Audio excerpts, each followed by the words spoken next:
Durante el transcurso del video abordaremos los temas filosóficos tratados en la obra literaria de Joyce Garden titulada El mundo de Sofía, que respaldan la mayoría de temas vistos en clases. Para ello, analizaremos capítulo por capítulo para así lograr una reflexión detallada de la filosofía y de sus diferentes perspectivas que ha tomado a lo largo de su historia. El Renacimiento. El Renacimiento dio lugar a nuevas visiones para el hombre, como la fe que le fue dada. Lo empezó a ver como una creación grandiosa de Dios. En la Edad Media, el punto de partida era Dios. En el Renacimiento, en cambio, era el hombre. Podemos hablar de un nuevo método, que era investigar la naturaleza con los sentidos y experimentándolo, lo empírico. El hombre renacentista era aquella persona que participaba activamente en todos los campos de la vida, del arte y de la ciencia. Por ello, el interés por descubrir características del humano a través de su anatomía. Además de que en el arte volvían a aparecer los desnudos. Aparte de eso, se innovaba también en la arquitectura, la literatura, la música, la filosofía y la ciencia. La época barroca.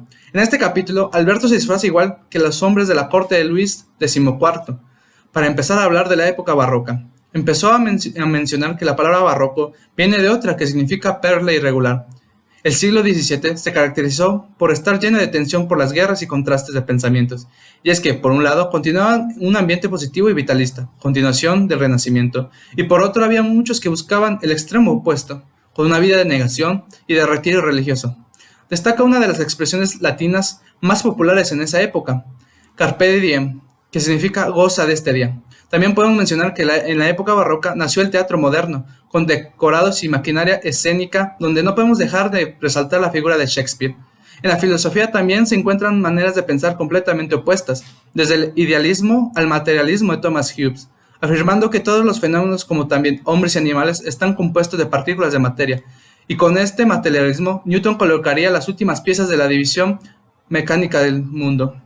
Descartes. En este capítulo se habla de René Descartes, que nació en 1596 y desde chico quiso conseguir la forma de llegar a conocimientos seguros sobre la naturaleza de los hombres y del universo, aunque pronto se daría cada vez más de su propia ignorancia. De este modo, Descartes llegó a la conclusión de que los conocimientos que se habían aprendido durante la Edad Media no eran necesariamente de fiar, y decidió viajar por toda Europa para investigar por sí mismo todas las cuestiones filosóficas que lo intrigaban. Realmente se piensa que Descartes fue el fundador de la filosofía moderna, y en su libro Discurso del método plantea la cuestión de que el método debe emplear el filósofo cuando se dispone a solucionar un problema filosófico, pues las ciencias naturales ya tenían su método, destacando que Descartes quiso emplear el método matemático y que la razón para la reflexión filosófica.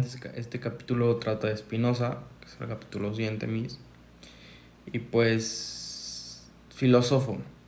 Filósofo contrario a Descartes, el que no era dualista, no separaba espíritu y materia, sino que era de la opinión de una sola sustancia. Pensaba que Dios estaba en la creación, más no que fuera de ella.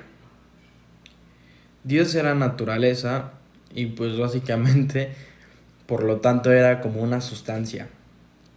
Estaba en Dios, pues la naturaleza, estando en Dios, la naturaleza se encargaba, ¿no?, de decir lo que pues será esa sustancia. O sea, que básicamente los hombres tienen esa sustancia en el espíritu y en el cuerpo, pero básicamente la naturaleza es la que se encarga de definir quién la tiene. Intento darme a entender. Y un capítulo muy interesante, la verdad. Sigamos con el siguiente capítulo de Luke, que básicamente lleva 2 semanas sin saber de Alberto. El día anterior a su cumpleaños, a la vuelta del cole, encontraron a Hermes. Le dejó una nota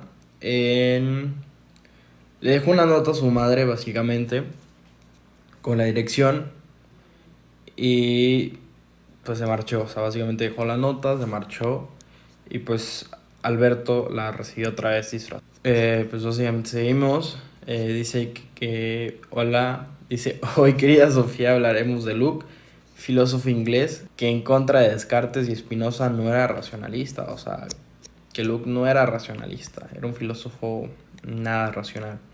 Él opinaba como Aristóteles, que la conciencia llenaba de lo que recibía a través de los sentidos. A esto lo llamamos empirismo. Otra era la cuestión la manera de cuestionar lo que llamamos sentidos primarios, que era todo lo que se podía tocar, pensar, medir y sentir. Secundarios eran el olor, sabor, color. Eso es como primaria. Una naranja es redonda. Secundaria, más dulce o menos dulce. Puede ser agria o así. Hegel, otro filósofo que fue difícil de entender, ya que él se enfocó en el ámbito del ser, la naturaleza y el espíritu. Para él, el ser era algo entendible y realizable por medio de la lógica y algunos conceptos. La naturaleza se podía distinguir o se podía entender por medio de leyes físicas y el espíritu por la calidad de la realidad y la razón, la cual gobernaba la historia en ese tiempo y diversos ámbitos de la vida. Kierkegaard, otro filósofo que estaba muy relacionado con el estudio de los fenómenos observables a través del análisis, pero él en la parte existencial afirmó que la vida está relacionada con las elecciones y toda ella consiste en un conjunto de elecciones, la cual por lo que podemos decir que estas elecciones son inevitables y van a estar presentes durante toda la vida. Eso se convierte en una gran paradoja que dura toda nuestra vida. Marx. Las teorías de Marx sobre cómo se estructuraba la sociedad parecen estar vigentes hoy en día, ya que podemos encontrar a la sociedad establecida pues, en estratos sociales, como lo pueden ser ricos, pobres, vulnerables, como lo pueden ser las personas que no tienen acceso a los servicios públicos básicos como la educación, el empleo, servicios de salud, etc. Es por eso que el Estado se enfocaba y parece que hoy también se enfoca en las personas de clase alta, la cual velaban por ellos y los protegen porque ellos son la fuente de ingreso y las que pueden proporcionar un servicio económico más alto. Parece que la teoría sociológica de Marx está todavía presente, ya que el Estado parece que aplica la burocracia, la cual no podemos definir como tal, pero la cual se involucra los sobornos, la corrupción, entre otras cosas que impiden a la sociedad, a los ciudadanos de clase media baja, contar con la eficacia, la eficiencia para un buen trabajo, educación, vivienda, justicia o incluso servicios de salud, que son muy comunes que no se den debido a estas situaciones. Hitler se despertó un domingo por la mañana al escuchar el ruido de una carpeta al caerse y se dio cuenta que estaba leyendo acerca de Marx. También aquí vamos a mencionar de este capítulo acerca de Charles Darwin, ya que convivió, por así decirlo, en una época similar a la que Marx. Aquí las palabras claves eran naturaleza, ambiente, historia, evolución y crecimiento, debido a que Charles Darwin se interesaba demasiado por los bichos y su ciclo, es decir, desde que nacían hasta que morían. También esto da sentido al libro más famoso que sacó, que es El origen de las especies, y esto a su vez dio para la teoría de la evolución, que consiste en que cada una de las especies va evolucionando y la evolución es la que se queda porque supuestamente debería ser la mejor. También aquí menciona que nosotros somos la evolución de los monos y que esto se llama la selección natural, que se queda lo más perfecto o avanza a una perfección. También aquí nos menciona de que hay algunas que se extinguieron por alguna parte debido a que no lograron una evolución perfecta y entonces quedaron atascadas en algún sitio. Freud. Hill se levantó de la cama con la carpeta en el momento que su padre le llamaba para ir a desayunar. Hill bajó, pero prefirió ir a dar un paseo en barca por la bahía. Para Madura ese era el plan para castigar a su padre por cómo trataba a Sofía y Alberto. Ese día no volvió a leer hasta tarde, casi muy noche, casi hasta el atardecer. En este episodio le recordó a Alberto que debía de hablar del padre del psicoanálisis, el Dr. Freud.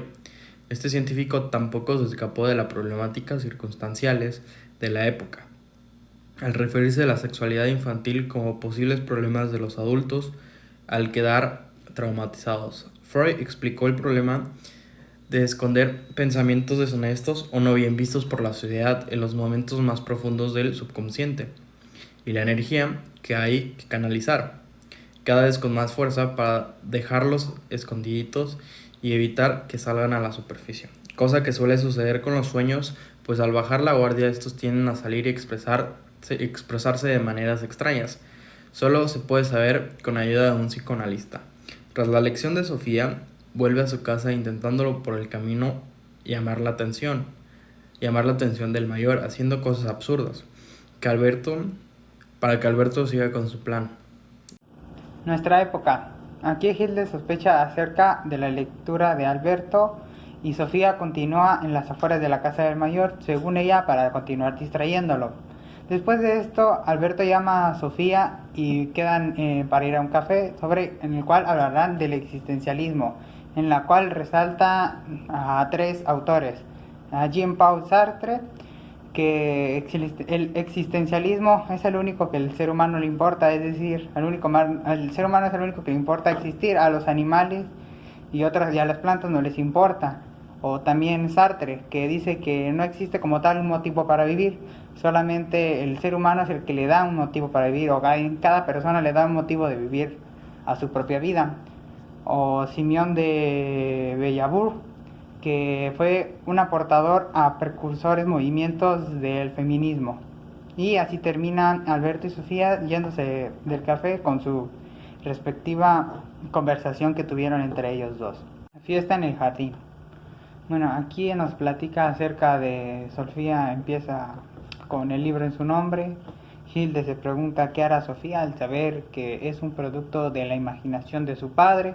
Y pues entonces comienza la fiesta en el jardín de Sofía. Llegan amigos, amigas, llega Alberto con un tono pues diferente, como que existencialista. Platican acerca de lo que existe y que todos fueron inventados para el cumpleaños de su hija. Luego algunos de ellos empiezan a despedir y Sofía se despide de su madre y acepta que se vaya con Alberto. Bueno, durante estas últimas lecturas, que con esto ya concluimos nuestro último semestre y también concluimos lo que es el libro, bueno, aquí como tal tuvimos un poco diferente las clases en línea, por ejemplo, y las tareas y todo eso. Esta vez yo creo que el sentido del libro no se relacionó, entre comillas, por así decirlo, más con los temas, pero hay varios apartados en los que sí se relaciona, incluyendo, nos pueden servir algunos ejemplos que mencionan en el libro para algunos de los temas que hemos estado viendo, y así también el cómo la filosofía se ha presentado en distintas épocas y el cómo los pensadores, ahora sí que cómo los pensadores estaban pensando durante ese momento y en su época, con quién respecto convivieron, etc. Bueno, también esto nos sirve igualmente para fomentar nuestra lectura y también para tener una capacidad analítica un poco más desarrollada, así también como exponer de una manera un poco más fluida con respecto a cada uno de los temas expuestos cada uno de los capítulos expuestos.